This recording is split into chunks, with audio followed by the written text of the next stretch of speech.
Hey, welcome to Clutch City Chatter. I'm Jeff. Are y'all as excited as I am to see the Astros back in the World Series? You gotta be. If you're watching my videos, you gotta love the Astros, right?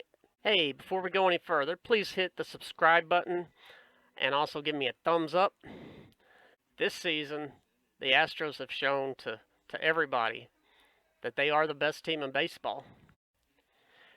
Man, I can't think of a better way to get to the World Series than sweeping the Yankees in 4 games. That was sweet. You had to be holding your breath at the end of game 4 when we had a 1 run lead and Aaron Judge coming to bat with 2 outs in the bottom of the ninth inning. You had to be holding your breath. Ryan Presley did a fantastic job closing out the Yankees. So great seeing the celebration, the joy. I mean, it was, everybody that gets to the World Series, of course, is ecstatic. But you could just sense, besides the joy, the kind of the sense of relief, and also the sense of knowing that they belong there, um, and knowing that they're starting to prove to the world that they're a great team. They don't need any of these trash can stuff. You know, the Astros this year are a great team, and they deserve this. They deserve this. Is 100% earned, baby. So we have a few days still until Game 1 of the World Series in Houston, Friday at 7 o'clock. And I'm just like going crazy here, just missing baseball. I've been watching lots of MLB Network, and they're showing lots of rerun, playoff games. And I'm trying to get my fix, I guess you could say, watching that stuff.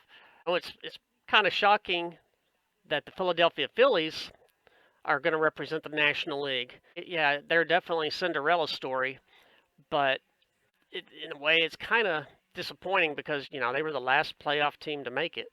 They were the last wild card team, and so at least I kind of feel like they've just gotten kind of lucky, and of course they've hit a hot streak now. But I don't think by any means are they the best team in the National League. I would have really loved to have seen the Astros face the Dodgers. If not the Dodgers, then the Mets or the Braves. Replay last year's World Series would have been fantastic. But anyways, the Astros are going to face the Phillies. So there's I'd say four players on the Phillies that you really have to kind of be aware of and pitch very carefully. First being Kyle Schwarber, who led the National League in home runs. He's not as hot as a couple other players right now on the team, but he can take you deep at any point. So you're going to have to pitch him carefully, and he's leading off for them. So you don't want them to start the game with a mash. Kyle Schwarber is a left-handed hitter, and he does the majority of his damage, a big majority of his damage on fastballs. So I think that the Astros hopefully will attack him mostly with off-speed and breaking balls. Looks like he's had 26 home runs off of fastballs, 10 off of breaking balls, 10 off of off-speed pitches. So hopefully the Astros don't throw him too many fastballs. If they do, it'll be like really inside, trying to back him off the plate a little bit so that you can go down and away with some off-speed or breaking balls. I think the fastball the Astros will just try to do is a show pitch.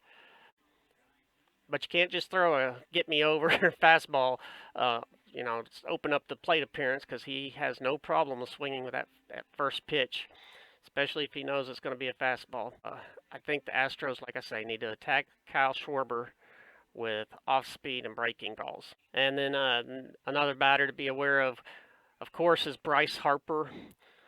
Bryce has come back really strong in the playoffs. He missed a lot of the season with injury. He's a left-handed hitter, and he's a great player all around, all facets of the game. Right now, he's only doing designated hitting. Bryce is batting this postseason. He's batting .419 with 5 home runs. Bryce's weakness would be breaking balls. It looks like he mashes against fastballs again. That's most major league hitters, of course, do most of their damage on fastballs. But the great hitters are able to, be a little more even kill as far as whether they're hitting fastballs or breaking pitches. The great hitters don't have such a discrepancy in difference between the two. But Bryce has a big difference between his average against fastballs and breaking pitches. So Bryce is hitting 307 on fastballs and 217 on off-speed pitches. When I say that the Astros shouldn't throw fastballs, that's not exactly what I mean. Because if you don't show fastballs occasionally, any hitter will just sit back and wait for the off speed and be ready for that. So you have to disrupt their timing by going back and forth between fastball and off speed and breaking balls. But when you throw a fastball, you just want to be sure that you are either dotting the corners or backing a player off the plate. Rhys Hoskins is a right-handed hitter who's not having a very good postseason as far as average goes. He's hitting under 200, about 180, but he does have 5 home runs and he does have tremendous power. On breaking pitches, Rhys Hoskins is only hitting 179. So breaking pitches would be the way for the Astros to go after him. Is JT Realmuto, the catcher for the Phillies. He's probably the best catcher in baseball. All around, great defensive catcher. He actually has a lot of stolen bases, so he's a good base runner and he's pretty fast, has stolen bases, and he's a really good hitter. JT Realmuto's weaknesses in batting would be breaking balls. He's batting .232 on breaking pitches.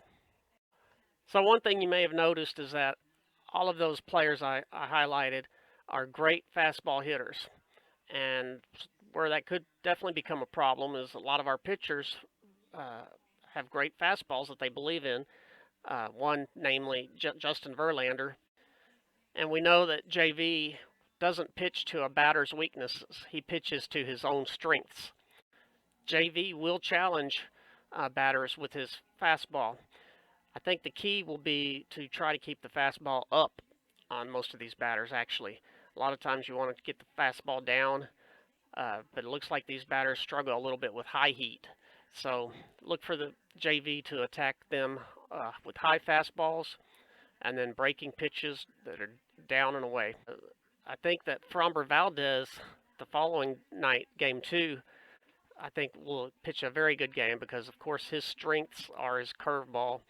And it's pretty much unhittable when he's on. So I guess it just depends, of course. But if he's getting his curveball over, then it could be a really long night for the Phillies. And if you recall, in the last series of the season against Philadelphia, JV pitched, it was 5 or 6 no-hit innings. Then the bullpen also pitched no-hit innings until the 9th inning when they put in Will Smith, the pitcher, not the actor, and he gave up a couple of hits. Interestingly, I believe that the Astros will actually activate Will Smith onto the roster as the only left-handed pitcher. Because the Phillies have a couple of really good left-handed hitters, the Astros, I'm sure, would like to occasionally be able to call on a left-handed pitcher to face them to give them a new look. So I think that Will Smith will be put on the roster and probably Seth Martinez will be taken off. And let's hope that Jose Altuve gets it together. I can't stress enough, though, even though he's been bad offensively, his defense has been really good, really strong. And I think that's really hard for a player, oftentimes when they're struggling so much with the bat, to not let it affect their defense. And he's done a great job with that. But let's hope he can get on base a little bit more than he was able to against the Yankees. I think the Phillies are going to have to pay more attention to Jeremy Pena. He's had such an incredible postseason so far. He was the MVP of the last series, which I called a day or two before it was over. But I think that now he's not going to be sneaking up. Jeremy's not going to be sneaking up on anybody anymore. They're going to be prepare for him. Maybe Jordan could possibly get overlooked a little bit by the Phillies because Jordan has been struggling some in the series. In the Yankee series, he struggled. So maybe things will open up a little for Jordan. Alex Bregman had two tremendous series against Seattle and the Yankees, and we really need him to continue that. It's great seeing him play the way he's been playing. Oh, and lastly, we really need Cal Tucker to come around.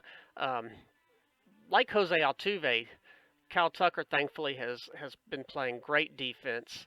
It's been really impressive, but we need his bat as well. So hopefully he will get back in the swing of things. So hey, I do have a few T-shirts that I've designed that are available to buy. So right now the T-shirts are available at my Etsy store. Here's a couple of pictures to see of what I have available, but I'm also working on some more for hopefully the end of this series. And I hope you'll take a look at the T-shirts and also caps. I really like them. I'll be getting me some.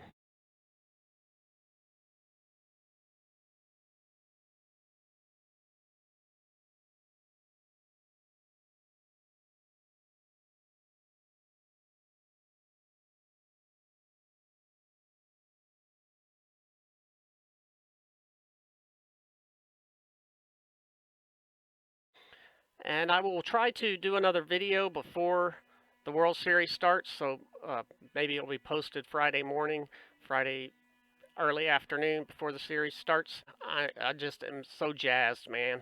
Um, it's I know this is the fourth World Series in 6 years. First one, of course, was a win. The next two were losses, and we'll see how this one goes. Got a good feeling though. But this one's different. This one is against all of the doubters across America, all of the haters across America. But let me tell you something. This one is 100% earned, baby. All right, so that's it for this video, but I will hopefully see you again before the series starts and, of course, during the series. Thanks for tuning in to Clutch City Chatter. I'm Jeff. Over and out. Remember, swing for the fences.